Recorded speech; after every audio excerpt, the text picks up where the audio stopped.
그것을 거절하게 된 것입니다.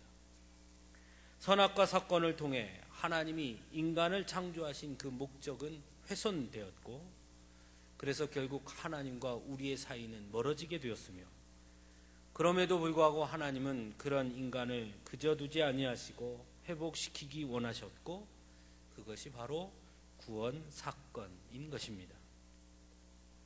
그러므로 구원은 다른 말로 표현하면 곧 하나님이 창조하신 인간으로의 회복이다 라고 말할 수 있습니다. 죄로 인해 벗어난 하나님과의 관계를 다시 회복시키시고, 창조하신 원래의 인간, 하나님께서 처음 창조하신 그 목적을 위해서 살아가는 그런 인간으로 하나님께서 다시 회복시키신 것, 그것이 바로 구원의 사건이라 말할 수 있습니다. 그러므로 구원받은 자 역시 하나님의 영광을 위해서 살아야 하는 그런 이유가 있는 것입니다. 구원을 위해 우리 예수님께서는 친히 성육신 하셔서 우리에게 오셨고 또 십자가를 지셨습니다. 그런데 구원을 위해 이 땅에 오신 예수님이 가장 먼저 한 일이 있다라는 것입니다. 저는 이 말씀을 생각해 보면서 왜 그러셨을까 이런 생각을 좀 해보게 됐습니다. 예수님께서 우리를 구원하시기 위해 필요한 것이 무엇이었습니까? 십자가의 죽으심이고 부활이었습니다. 그러면 왜 예수님께서 이 땅에 오셔서 바로 십자가로 향해 바로 가지 아니하시고 3년 동안, 예수님께서 공생의 기간 동안 왜 그런 일들을 하셨는가? 그것은 곧 또 그 3년 동안 무슨 일을 하셨는가?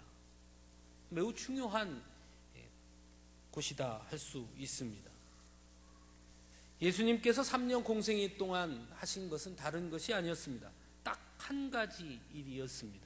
그것은 바로 제자를 삼는 것이었습니다.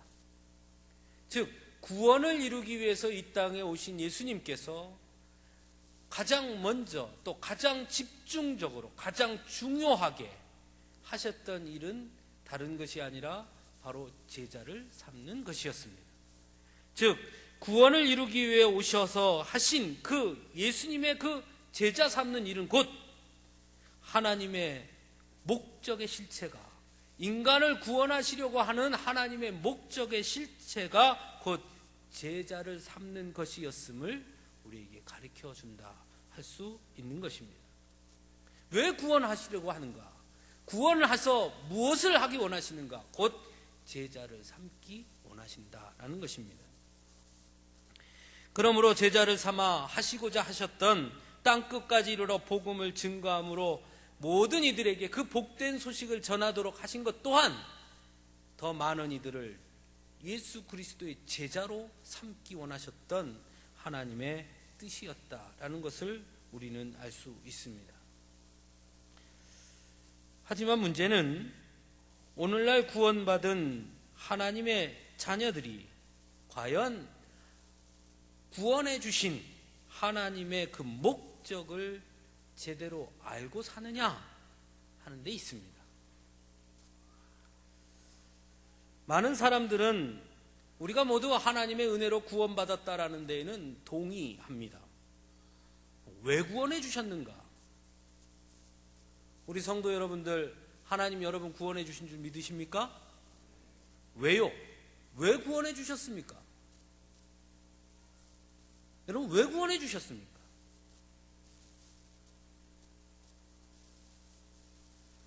하나님께서 나를 구원해 주신 그 목적을 모르고 그냥 구원받았다는 겁니다. 왜요? 왜 구원해 주셨습니까?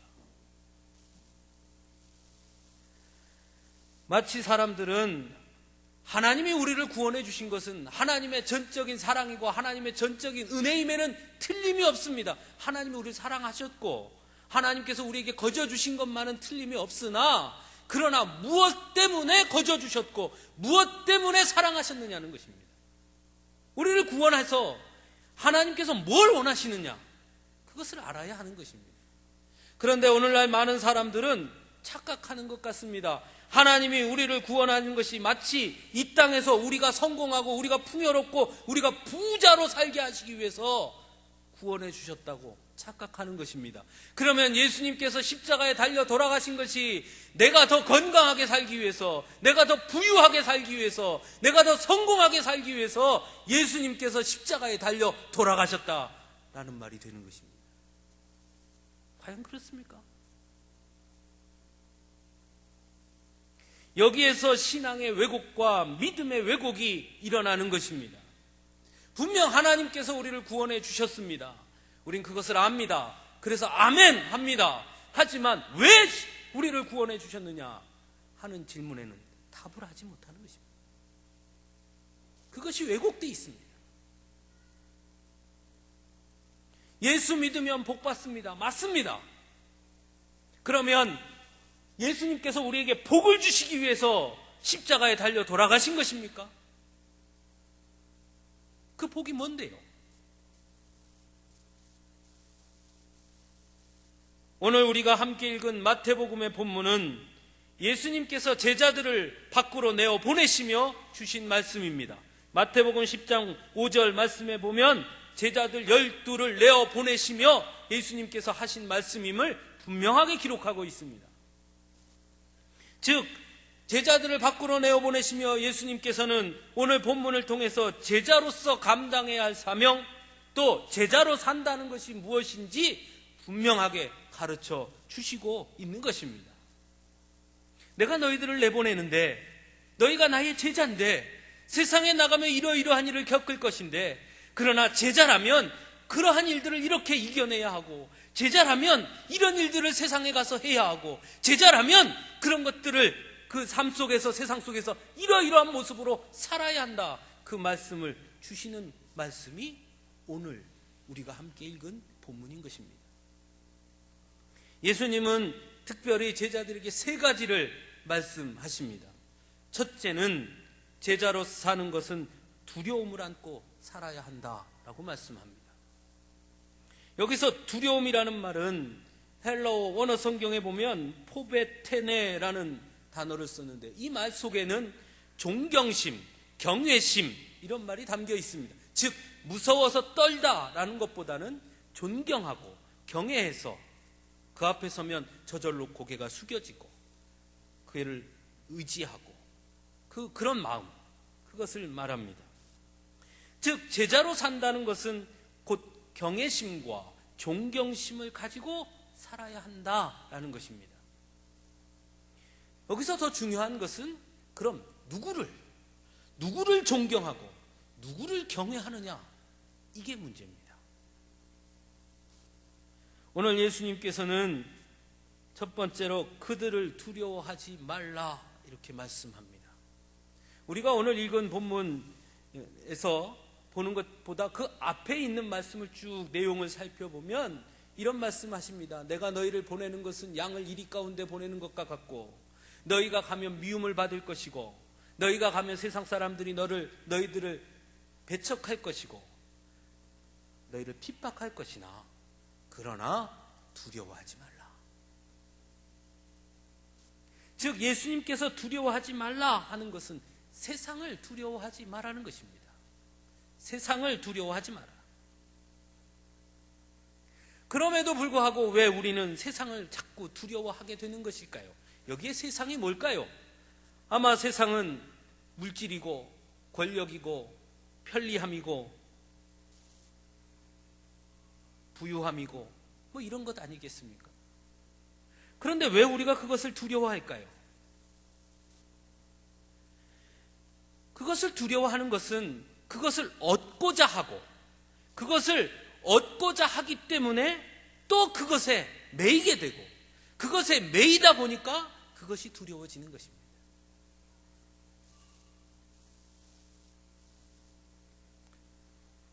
돈 아무것도 아니지요. 누가 그런 말 할 수 있습니까? 네? 누가 돈 그까짓 아무것도 아니죠. 누가 그런 말 할 수 있습니까? 세상엔 두 부류가 그런 말을 할 수 있습니다. 한 사람은 돈이 너무 많은 사람, 또 한 사람은 아예 돈이 아무도 또 없는 사람.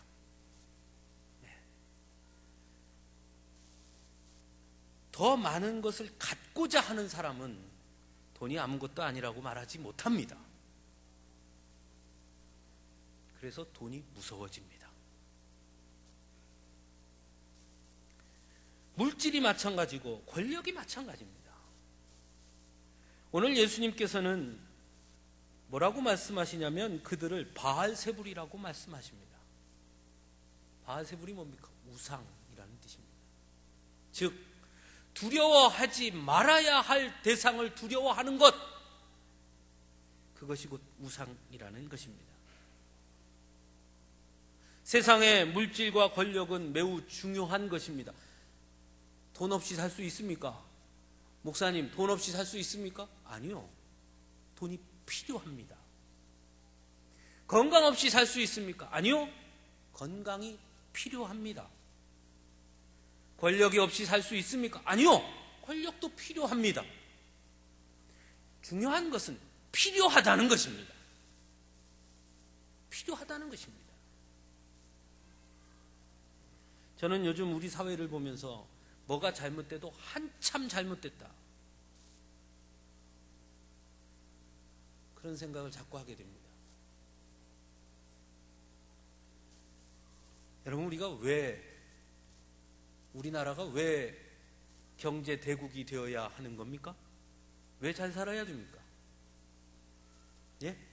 왜 우리나라가 1인당 국민소득이 10,000불, 20,000불, 30,000불, 40,000불 왜 그렇게 돼야 됩니까? 그 이유가 어디 있습니까? 좀 더 안전한 세상, 좀 더 편안한 세상, 좀 더 화목한 세상이 되기 위해서 필요한 것 아닙니까? 그렇지 않습니까? 여러분, 왜 돈 버십니까?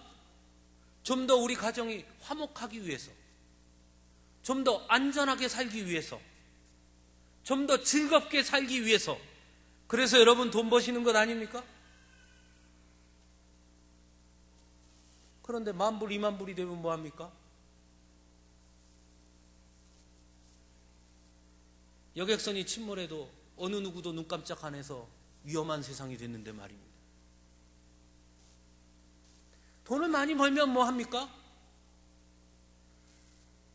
세상은 점점 불안해지고 있는데 말입니다. 우리가 더 행복하기 위해서 필요한 것들이 어느 순간 필요를 넘어 그 필요가 목적이 되었기 때문에 뒤바뀐 것입니다.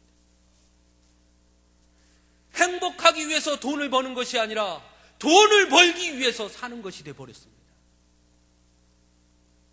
바뀐 겁니다. 필요가 목적이 된 것, 그게 우상입니다. 하나님은 우리에게 물질을 주셨습니다. 하나님은 우리에게 권력도 주십니다. 하나님은 우리에게 건강을 주십니다. 그것이 목적이 아닙니다.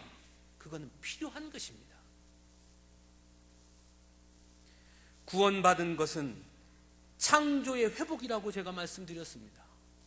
하나님께서 인간을 창조하신 다음에 가장 먼저 하게 하신 일이 무엇입니까?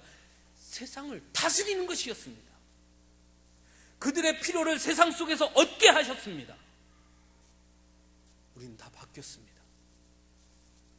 필요한 것들이 목적이 되고,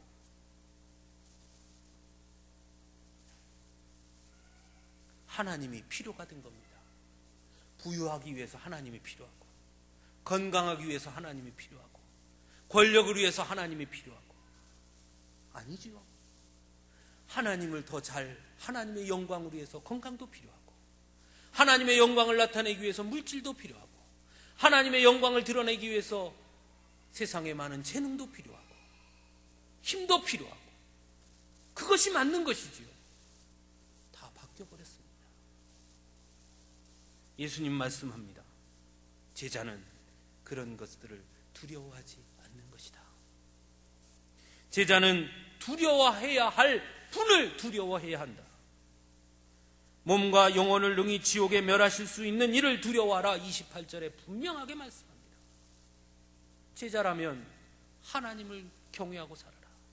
제자라면 하나님을 두려워하고 살아라. 돈을 두려워하지 말고, 세상을 두려워하지 말고, 물질을 두려워하지 말고, 권력을 두려워하지 말고 하나님을 두려워하고 살아라. 그게 제자다. 우리 주님은 분명하게 말씀하고 있습니다. 두 번째로 제자는 전파하는 자가 되어야 한다고 말씀합니다. 27절 말씀에 내가 너희에게 어두운 데서 이르는 것을 광명한 데서 말하며 너희가 귓속말로 듣는 것을 집 위에서 전파하라. 분명하게 말씀합니다. 예수님은 제자들에게 십자가에 달려 돌아가실 것과 3일 만에 부활하실 것을 말씀하시면서 아직은 때가 이르지 아니했으니 잠잠하라. 아무에게도 가서 말하지 마라. 제자들끼리 있을 때만 조용히 말씀했습니다. 그래서 오늘 말씀합니다. 내가 너희에게 어두운 데서 이르는 것을, 또는 내가 너희에게 귓속말로 전한 것을 너희는 나가서 담대하게 집 위에서 광명한 곳에서 드러내서 복음을 전해라. 그게 제자다 말씀해 주신 것입니다. 십자가 구원의 비밀, 하나님 나라의 비밀, 그것을 드러내서 전파해야 하는 것이 곧 제자의 사명이고 그것이 제자의 삶이라고 말씀하고 있는 것입니다. 하지만 오늘 우리는 어떻습니까? 우리는 복음을 어떻게 전하고 있습니까? 어떤 사회학자, 아주 유명하신 사회학자 분이 쓴 칼럼을 읽었는데 그 글에 이렇게 써 있었습니다. 한국 교회는 더 이상 복음을 증거할 수도 해서도 안 되는 나락으로 떨어지고 있다.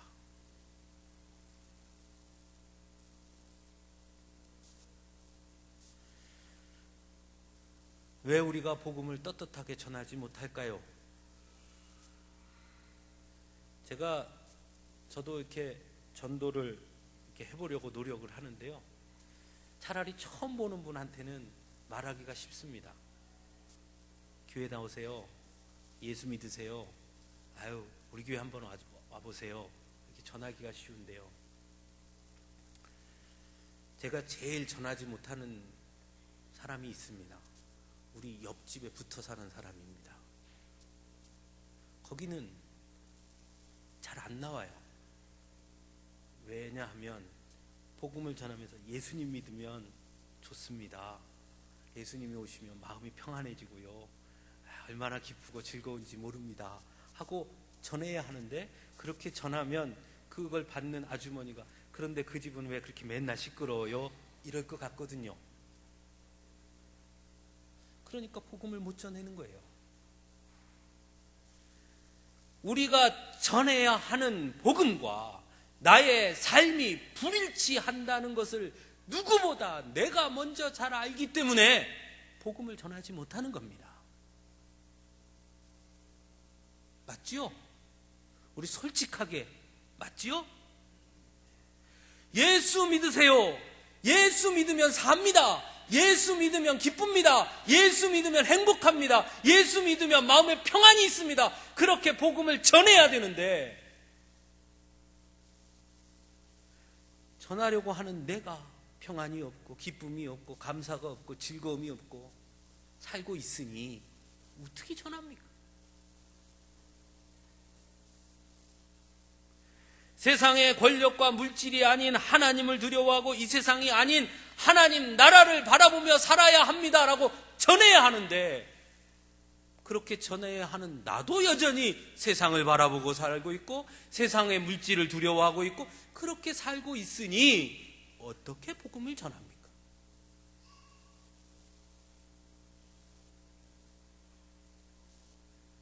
예수님은 말씀합니다. 집 위에서 광명한 데서 전파하라. 나를 다 드러내서 전파해라. 즉 제자는 나의 삶과 복음의 일치를 이루어서 그 일치로 복음을 전하는 사람이 곧 제자인 것입니다. 그렇게 복음을 전파하지 않는, 아니 못하는 그런 삶을 산다면 결코 제자가 아니고 제자일 수도 없는 것입니다. 왜 이렇게 됐을까요? 저는 한국 교회가 교인은 많이 양성했으나 제자됨을 가르치지 않았기 때문이다, 그렇게 생각합니다. 오늘 이 자리에 예배드리시는 분들, 우리 교회, 우리 김 장로님 기도해 주시면서도 우리 교회가 더 부흥하고 더 차고 넘치고 그렇게 기도해 주셨는데, 우리 수가 적다면 너무 적고요, 많다면 많은 겁니다. 이 세상을 변화시키는 데는 예수님의 12제자로 충분했습니다. 우리 12명 넘잖아요, 여기. 그러고 보면 우리는 정말 많은 수예요.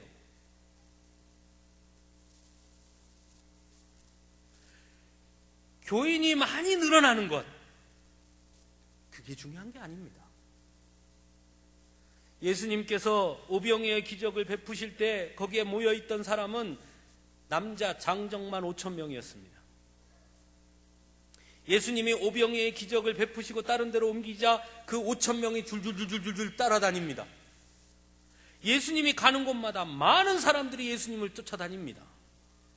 예수님은 오병이어 기적을 행하시고 그 자신을 쫓아오는 많은 이들에게 이렇게 말씀하십니다. 이 떡을 먹으면 또 다시 배가 고프겠지만 내가 주는 생명의 양식, 생명의 떡을 먹는 자는 다시는 줄이지 아니할 것이다.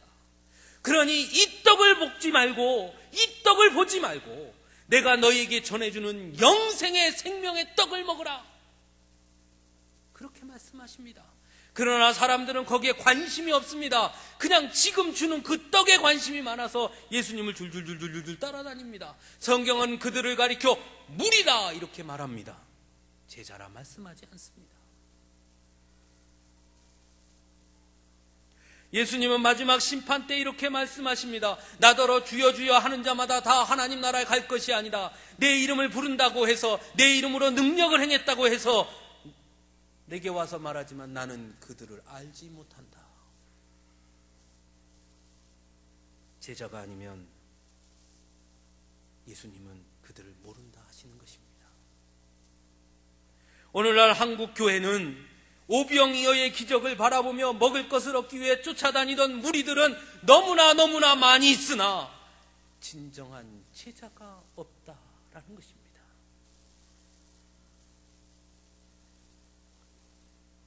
우리 교회 성도들이 모두 예수님의 제자라고 한다면, 우리가 모두 예수님의 제자답게 산다면 이 수가 결코 적은 수가 아닙니다.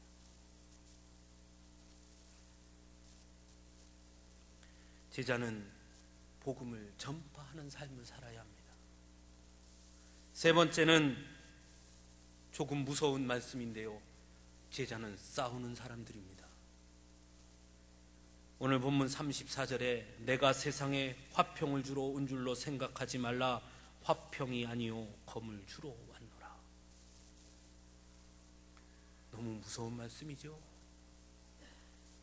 이 말씀에는, 그 밑에는 더 무서운 말씀이 있습니다.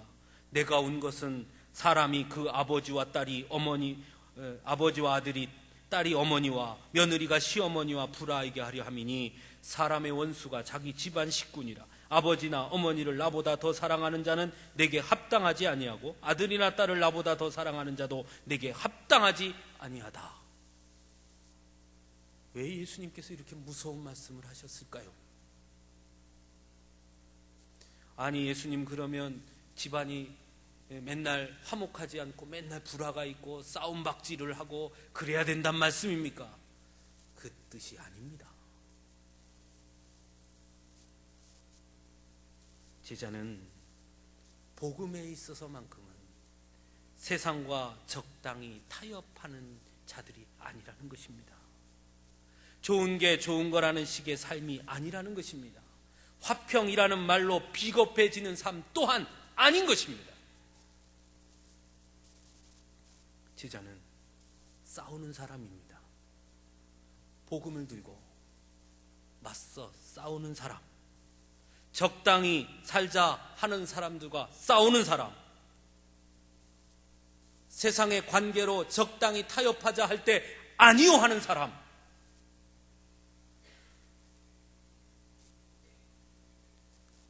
그 사람이 제자입니다. 요즘 우리 사회의 가장 유명 인사는 문창극입니까? 문창극. 예, 그분이 가장 유명한 분이죠. 그분이 온누리교회 장로님이라 그러시대요. 요즘 그분의 교회에서 연설한 것 때문에 말이 많습니다. 그런데 그 온누리교회 하용조 목사님 돌아가시고 새로 담임 목사님 되신 목사님이 그 교회에 칼럼을 썼더라고요. 충분히 이해가 됩니다.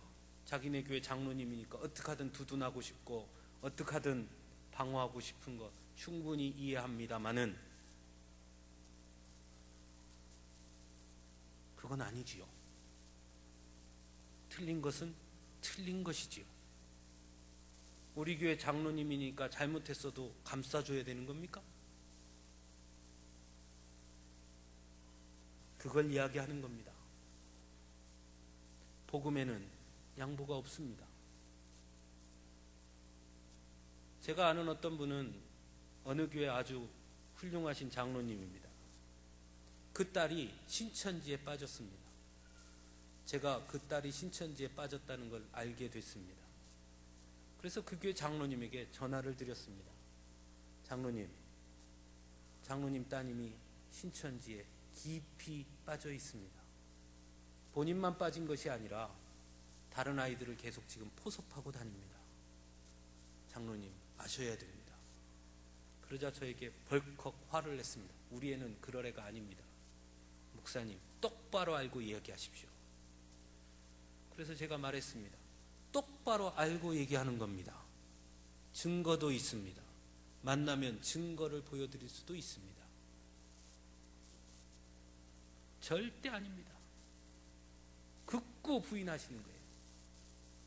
엄청 고민했습니다. 어쩔 수 없어서 그 장로님이 있는 교회 담임 목사님에게 전화를 했습니다. 목사님, 교회 그 장로님 따님이 신천지에 빠졌습니다. 목사님 주의하셔야 됩니다. 목사님의 반응도 똑같습니다. 그 장로님 딸은 그럴 애가 아닙니다. 목사님 뭘 잘못 알았습니다. 너무너무 답답해서 교회를 찾아갔습니다. 그래서 증거 자료를 다 가져다가 앞에다 탁 폈습니다. 보십시오. 여기 신천지 학원 드나드는 거 보시죠. 이거 그 장로님 따님 맞지요? 녹음했습니다. 보십시오. 제가 옆에서 녹음한 겁니다. 얘가 지금 딴 애한테 신천지 전하고 있지요? 제가 녹음한 겁니다. 맞지요? 그 다음 반응이 무서웠습니다. 그거를 싹 받아서 목사님 저를 주시지요. 그랬더니 싹 받아서 목사님 입을 다물어 주십시오. 저는 당연히 입을 다물지요. 그러나 그거는 관리를 잘 하셔야 됩니다. 제가 알기로는 그 딸은 여전히 신천지에 있습니다.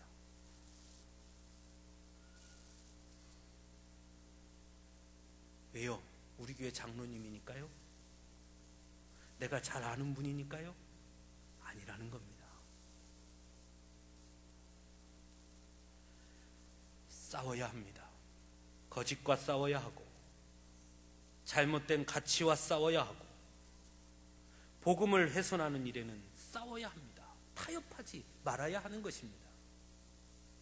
그래서 예수님은 자기 십자가를 지고 나를 따르지 않는 자도 내게 합당하지 아니하니라 말씀합니다. 즉 제자의 길은 십자가를 지는 길이라는 것입니다. 그만큼 외롭고 그만큼 고통스럽고 그만큼 피하고 싶을 만큼 고난의 길이라는 것입니다. 그럼에도 불구하고 싸우며 가야 한다는 것입니다. 이렇게 이야기하니까 어떤 분이 제게 이렇게 질문했습니다. 목사님, 싸우면 뭐합니까? 저 혼자 어떻게 세상에 맞서 싸웁니까? 싸우나 마나 백전백패할 것 뻔한데 어떻게 세상과 싸워 이긴단 말입니까? 그 답을 알려드리겠습니다. 오늘 우리 장로님 기도하실 때 답을, 우리 장로님이 기도하시면서 답을 하셨어요. 믿음의 선한 싸움을 싸우라. 하나님의 전신 갑주를 입고 진리로 허리띠를 띠고 의의 호심경을 붙이고 평안의 복음의 신을 신고 믿음의 방패를 가지고 구원의 투구와 성령의 검 곧 하나님의 말씀을 가지고 싸우면 이기는 것입니다. 왜 집니까? 왜 세상에 싸워서 지는 것입니까? 간단합니다. 전신갑주를 입지 않았고 진리로 허리띠를 띠지 않았고 의의 호심경을 붙이지도 않았고 평안의 복음의 신을 신지도 않았고 믿음의 방패를 가지지도 않았고 구원의 투구를 쓰지도 않았으며 성령의 검 곧 하나님의 말씀을 가지고 나가지 않았기 때문에 백전백패하는 것입니다. 그것을 쓰고 가보세요. 왜 집니까? 전신갑주를 입고 말씀의 검을 들고 성령의 검을 들고 싸우는데 왜 지겠습니까? 그것을 다 벗어 던지고 맨손으로 나가서 싸우니까 백전백패하는 것입니다. 예수님은 우리에게 너희는 제자다 말씀하셨습니다. 하나님의 전신갑주를 입고 나가서 싸우라 말씀하십니다. 사랑하는 성도 여러분, 하나님의 전신갑주를 입으시기 바랍니다. 성령의 검을 드시기 바랍니다. 믿음의 방패를 드시기 바랍니다. 구원의 투구를 쓰시기 바랍니다. 그리고 싸워보십시오. 이길 수 있습니다. 사랑하는 성도 여러분, 오늘 저는 제목을 제자입니까? 라고 물었습니다. 이건 여러분에게 묻는 것이 아니라 제가 이 말씀을 준비하면서 저에게 물었습니다. 너는 제자냐? 제가 예수를 믿은 지 40년이 넘었습니다.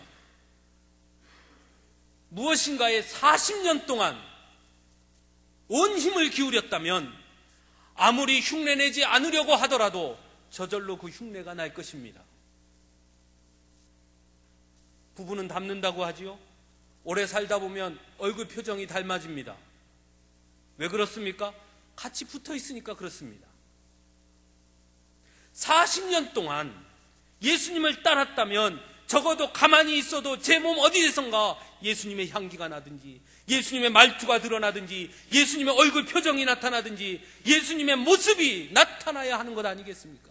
그게 제자 아닙니까? 그래서 물었습니다. 그리고 거울을 앞에다 놓고 한참 쳐다봤습니다. 내 눈은 예수님의 눈을 닮았을까? 내 코는 예수님의 코를 닮았을까? 내 말은 예수님의 말을 닮았을까? 내 삶 속에 예수님의 닮은 모습이 있는가?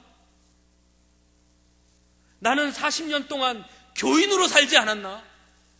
나는 40년 동안 예수님 옆에 항상 있었으나 제자가 아닌 무리로 만족하며 살지 않았나? 예수님이 먹을 것을 줄 때는 그 옆에 붙어 있다가 예수님이 먼데 가면 자신의 삶에 돌아와서 여전히 세상의 삶 속에 세상 사람들이 구하는 것을 구하며 살다가 또 예수님이 뭐 특별한 기적을 행하신다 하면 우르르 몰려가서 거기에 있다가 그렇게 살던 무리가 아닌가? 제게 물었습니다. 제자냐? 너는 제자냐? 사랑하는 성도 여러분, 여러분은 어떠십니까? 여러분은 제자이십니까? 지금 제자로 살고 계십니까? 물어보십시오. 제 대답은 아직 멀었다였습니다. 저에게. 그래서 낙심했습니다. 그러나 다시 힘을 냈습니다. 왜냐하면 예수님의 제자로 사는 것이 무엇인지, 예수님의 제자가 어떤 것인지 이제 알았으니 하나님의 전신갑주를 입고 믿음의 방패를 들고 성령의 검을 들고 나가서 싸워 제자로 오늘 이 순간부터 제자로 살아야겠다 다짐할 수 있었기 때문입니다. 많은 사람들은 예수 믿고 복 받는다고 합니다. 맞는 말입니다. 그러나 여러분, 생략하지 마시기 바랍니다. 여러분, 공부하면 다 성공합니까? 공부하면 다 서울대학 갑니까? 중간에 뭐가 빠졌습니까?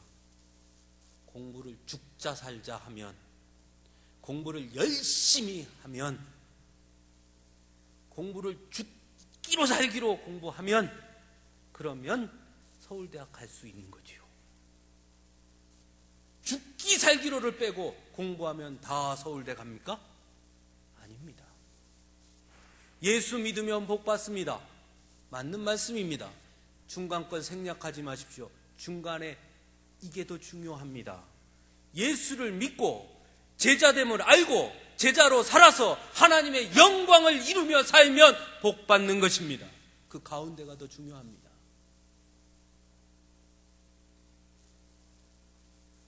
사랑하는 성도 여러분, 그럼에도 불구하고 하나님은 우리를 제자로 부르셨습니다.